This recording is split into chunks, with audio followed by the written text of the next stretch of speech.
Ang susunod na programa ay rated PG. Ito ay nangangailangan ng patnubay at gabay ng magulang para sa mga batang manunood. Sa tulong ng kaibigan ni Ina, hindi niya inaakala na madidiscover niya na sinasaktan pala ng nurse si Lola Aurea at ang ipinagtataka niya kung alam ito ng pamilya ni Lola. Malinaw na ngayon kay Ina kung bakit hindi matahimik ang isipan niya hanggat hindi niya nakikita si Lola Aurea dahil tama ang hinala niya na sinasaktan pala si Lola Aurea sa facility.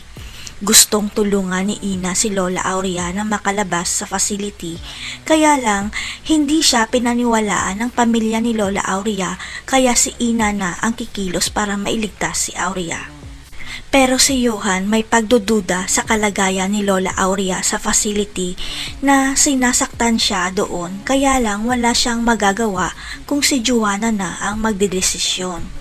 Walang pag-alinlangan na nilantad ni Joanna kay Lani na wala siyang pakialam kung sinasaktan man ang lola niya sa facility dahil parang nakapagiganti na rin siya dito.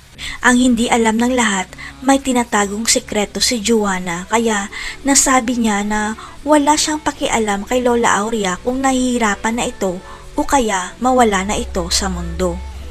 Dahil walang pakialam ang mga apo ni Lola Aurea sa kanya, nagdesisyon si Ina na siya na lang ang kikilos para maitakas si Lola Aurea sa facility sa tulong ng mga kaibigan niya.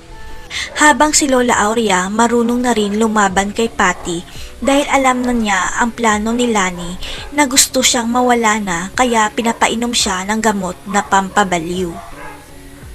Hanggang sa mag-cruise muli ang landas ni Lola Aurea at Ina sa loob ng facility kaya hindi na nag-aksaya ng oras si Ina at dali-daling itinakas si Lola Aurea para mailigtas ito. Ngayong ligtas na si Lola Aurea, dito na ilalantad ni Lola Aurea ang sikretong matagal na niyang tinatago na matagal na niyang alam na hindi niya tunay na apo si Joanna. Si Ina kaya ang maglalantad ng tinatagong sikreto ni Joanna at Charlie. Malalaman na kaya ng pamilya ni Lola Aurea na si Lani ang totoong kalaban nila. Abangan.